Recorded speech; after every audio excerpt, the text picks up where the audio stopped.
పెట్టాం. అవతల వాళ్ళతో మాట్లాడుతూ ఉంటే ఇద్దరు రికార్డు అయ్యేటివి. నిన్న మీరు చూశారు, ఈ జిల్లాలోనే పక్కన పల్నాడు జిల్లాలో ఏం జరిగిందో మీరు చూశారు. అంటే బుకాయించేసి తప్పు చేసి మళ్ళా ఎదురుదాడి చేస్తున్నారంటే ఎలాంటి విధానాలు ఉన్నాయో మనం ఒక్కసారి గుర్తుపెట్టుకోవాల్సిన అవసరం ఉంది.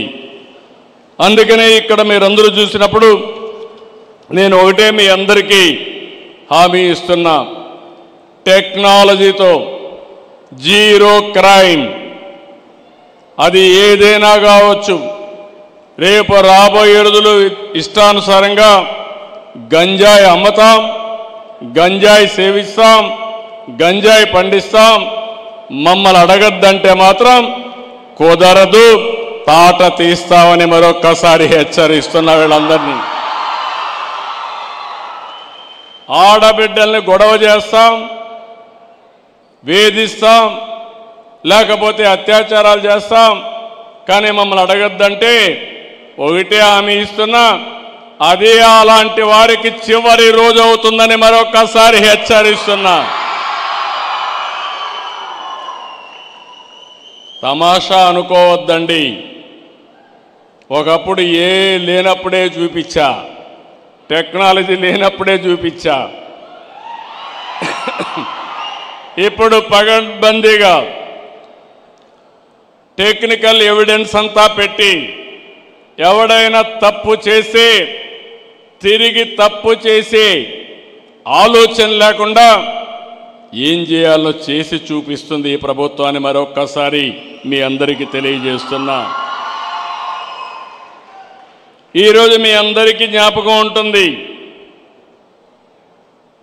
Vivekananda Reddy murder case break through వచ్చింది. ఆ రోజు గూగుల్ టేక్అవుట్లో వచ్చింది.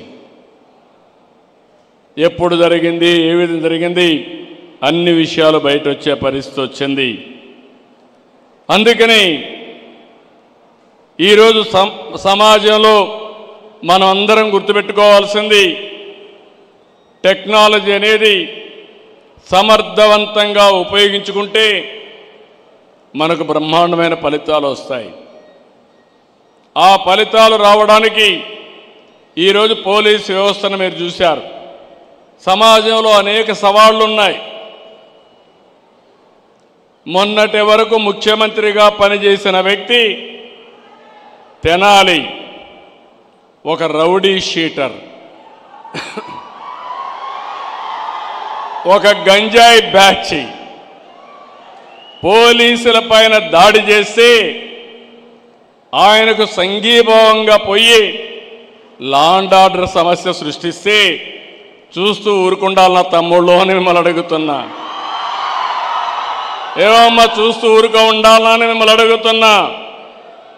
మీకు రక్షణ అవసరం లేదా అని మిమ్మల్ని అడుగుతున్నా.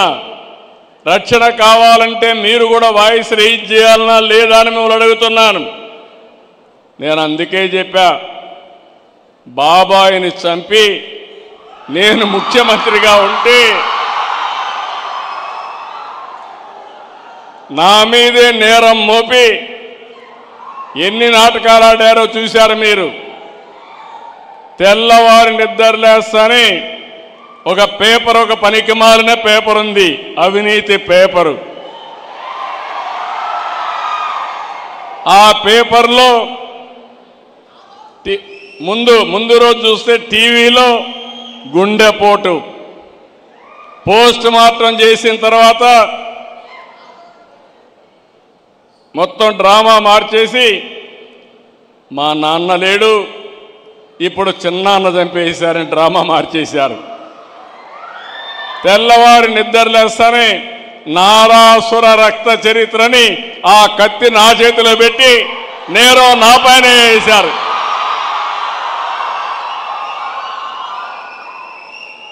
మా పోలీసులు అప్పట్లో ఏమారిపోయారు, సమాధానం చెప్పలేకపోయాం.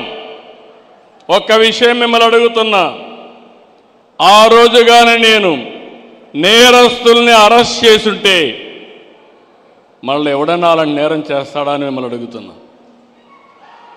చేస్తారా తమ్ముళ్ళు? అంత దారుణంగా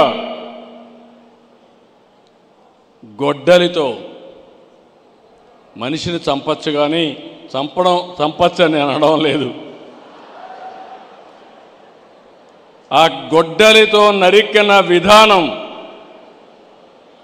రూమ్ అంతా కూడా రక్తం పడిపోయి బాత్రూమ్ వరకు లాక్కెళ్ళి ఘోరాతి ఘోరంగా మర్డర్ చేసిన వ్యక్తి రాజకీయాలకు అర్హులా తమ్ముళ్ళో అని మిమ్మల్ని అడుగుతున్నా. అలాంటి వాళ్ళ వల్ల ఈ రాష్ట్రానికి లాభం ఉంటుందా అని మిమ్మల్ని అడుగుతున్నా. నిన్న మొన్న ఇంకా చాలా ఉన్నాయి, అన్నీ చెప్తే నేను కోర్టులో కూడా ఉన్నాయి కాబట్టి నేను ఇప్పుడు ఒకటే నిర్ణయించుకున్నా. ఎవడైనా సరే పోలీసులకు కూడా విజ్ఞప్తి చేస్తున్నా, కొత్త తరం రాజకీయం వచ్చింది.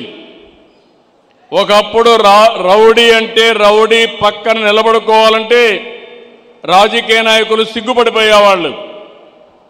ఇప్పుడు రౌడీలే రాజకీయాల్లోకి వచ్చేసి రాజకీయ ముసుగులో నేరాలు ఘోరాలు చేస్తూ ఉంటే పోలీసు వ్యవస్థ ముసుగు తీసి నేరస్తులుగా చూడకపోతే మీరు లా అండ్ ఆర్డర్ కంట్రోల్ చేయలేరని చెప్పి కూడా నేను మీకు తెలియజేస్తున్నా. ఎవరైనా సరే ప్రజాహితం కోసం మనందరం ఒకటే ఆలోచించాలి. అందుకే నేను ఒకటే స్పష్టంగా చెప్పాను, రాబోయే రోజుల్లో